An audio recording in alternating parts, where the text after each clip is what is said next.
મારું નામ દીપક છે. મારી માને આંખે અંધાપો હતો. જ્યારે હું ઘરે આવતો ત્યારે મારી માં કહેતી કે બેટા તું ફરીથી આવી ગયો. હમણાં થોડા સમય પહેલા તો આવ્યો હતો. મને લાગતું કે મારી માને ખબર નહીં શું થઈ ગયું છે.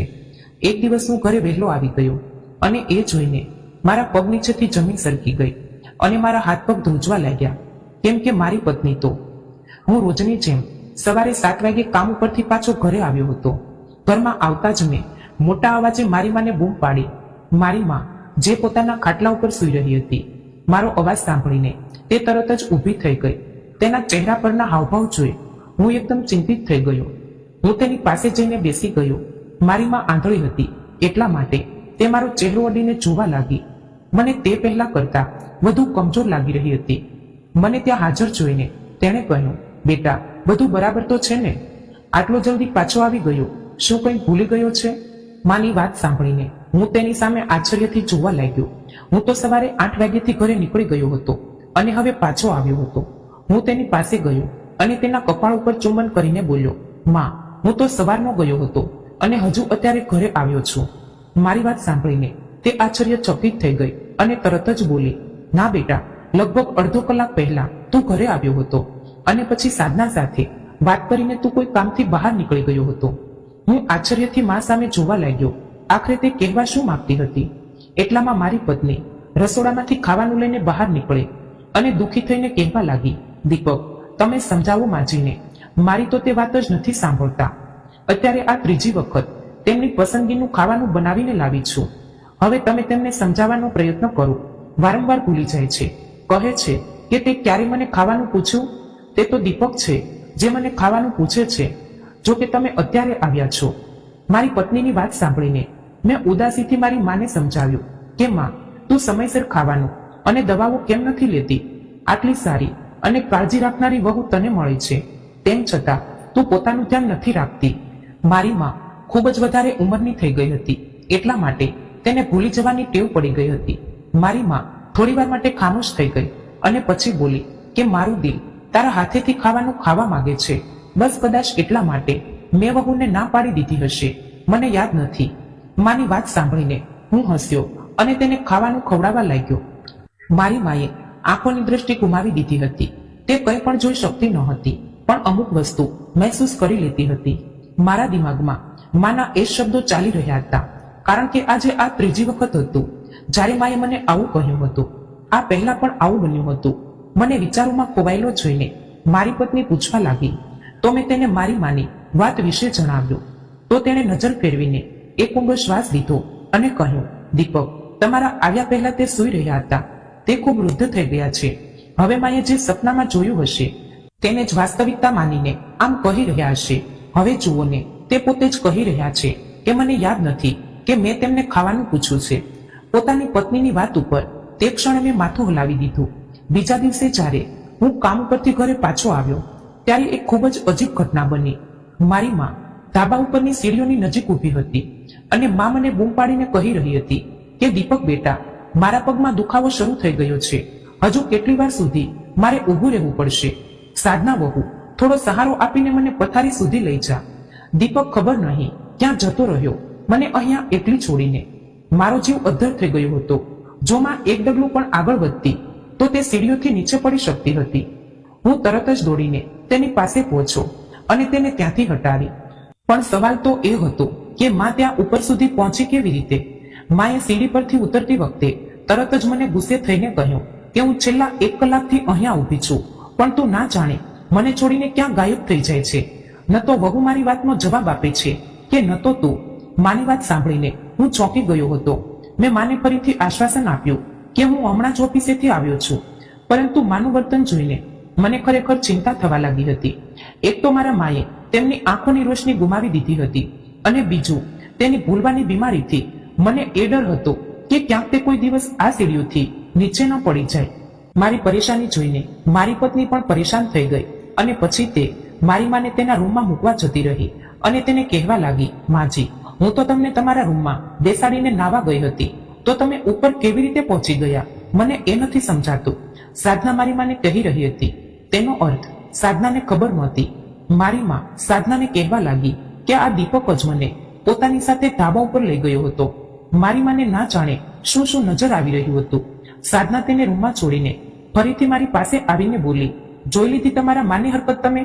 ભગવાન ના કરે જો ઉપરથી પડી ગયા હોત તો મારી ઉપર આરોપ નાખવામાં આવતો કે મેં ધ્યાન ન રાખ્યું. હું સાધનાની વાત સાંભળીને વિચારમાં પડી ગયો કે હું મારી માની આ બીમારીની સારવાર કેવી રીતે કરાવું. મેં ઘણા સારા ડોક્ટરને પણ બતાવ્યું હતું, પરંતુ તેઓએ કહ્યું કે આ ઉંમરને કારણે છે. મારી પત્ની બોલી, તમે વધારે ના વિચારો, તમારી માને દેખાતું તો કંઈ પણ નથી. હવે ઉંમર સાથે સાથે તેમને ભૂલવાની બીમારી પણ થતી જઈ રહી છે, એટલા માટે તે આવું કરતા રહે છે. સાધનાની વાત સાચી હતી. મેં મારી માને ખાવાનું ખવડાવ્યું અને દવા આપીને સુવડાવી દીધી. હું આજ મૂંઝવણમાં હતો કે અચાનકમાં ઉઠી અને કહેવા લાગી કે બેટા મને દવા આપી દે. મેં સવારથી દવા નથી લીધી. હું બસ ખામોશીથી એક ઊંડો શ્વાસ લઈ રહી ગયો. મારી પત્નીનું કહેવું સાચું હતું કે માને ભૂલવાની બીમારી લાગી ગઈ છે, નહીંતર દવા તો મેં તેને જાતે આપી હતી. થોડી વાર પછી જ્યારે હું માના રૂમમાંથી બહાર નીકળવાનો હતો ત્યારે મારી નજર એક વસ્તુ ઉપર પડી. હું કુતૂહલવશ પલંગમાંથી ઊભો થઈને ડ્રેસિંગ ટેબલની પાસે ગયો, જેના કાચમાંથી મારું મનપસંદ પરફ્યુમ બહાર દેખાતું હતું. મને એક જ પ્રકારની સુગંધ લગાવવાની આદત હતી. મારી પાસે આવા ઘણા પરફ્યુમ હતા, પરંતુ અહીંયા માના રૂમમાં આ ક્યાંથી આવ્યું હતું? મેં માથું પકડીને તેને ઉઠાવ્યું અને મારા રૂમમાં આવી ગયો. 2 દિવસ આમ જ વીતી ગયા. ત્રીજા દિવસે મારું કામ વહેલું પૂરું થઈ ગયું હતું. હું ખુશી ખુશી ઘરે આવવા નીકળી ગયો. અમે ભાગ્યે જ બહાર જતા હતા. સાધના ખૂબ જ સારી પત્ની સાબિત થઈ હતી. તેણે આજ સુધી મને ક્યારેય ફરિયાદ પણ ના કરી કે હું તેને કેમ બહાર નથી લઈ જતો. હું આવતી વખતે સાધના માટે ગુલાબ અને ગિફ્ટ પણ લાવ્યો.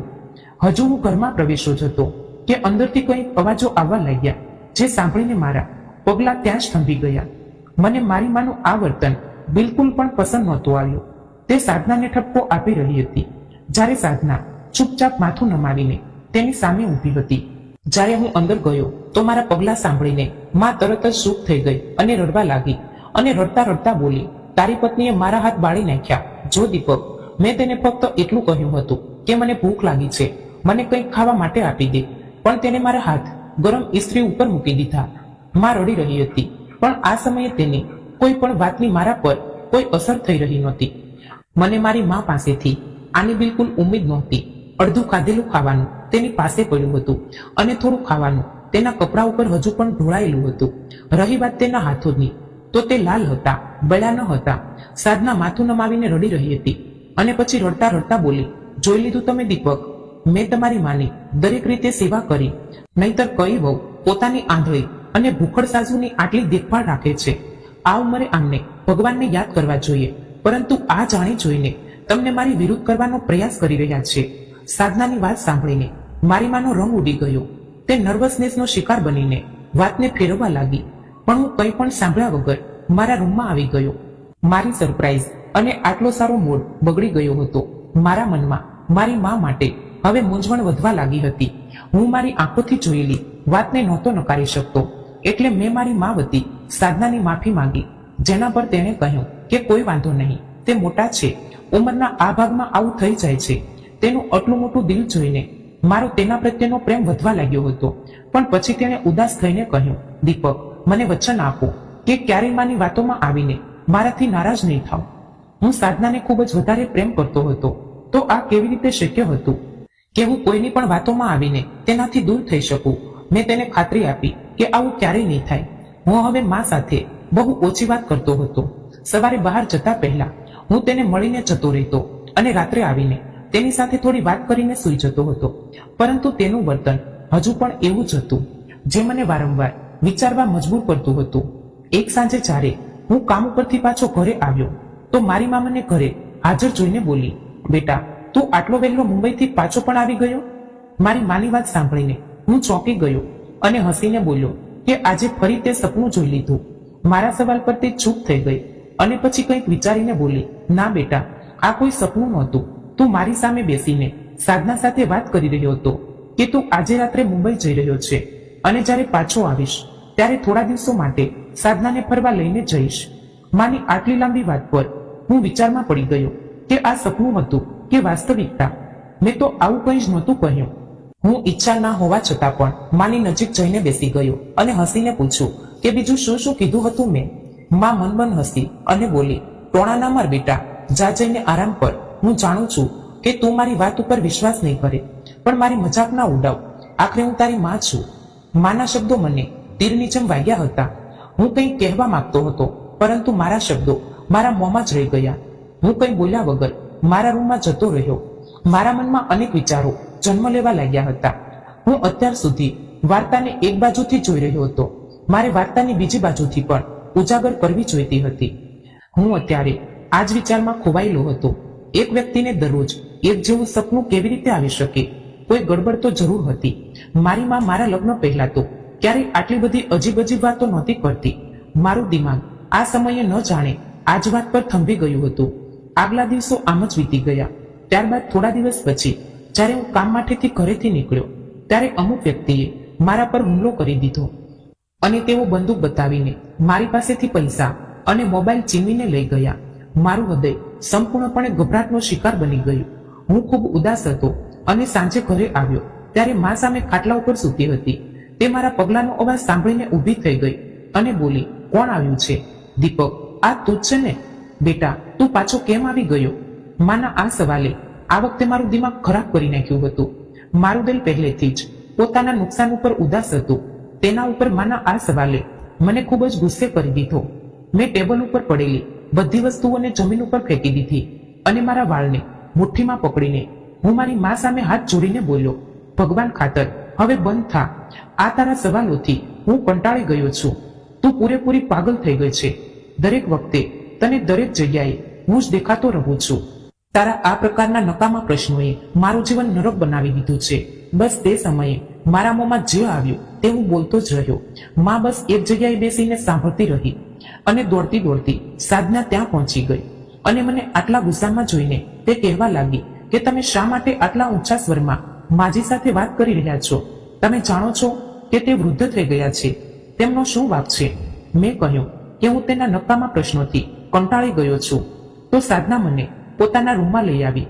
આ રીતે બૂમો પાડવાથી મારો શ્વાસ ખરાબ રીતે રૂંધાઈ રહ્યો હતો. વાત જેમ તેમ કરીને પૂરી થઈ ગઈ. બીજા દિવસે હું ઘરમાં આવ્યો ત્યારે મારી માં આ વખતે કંઈ ન બોલી.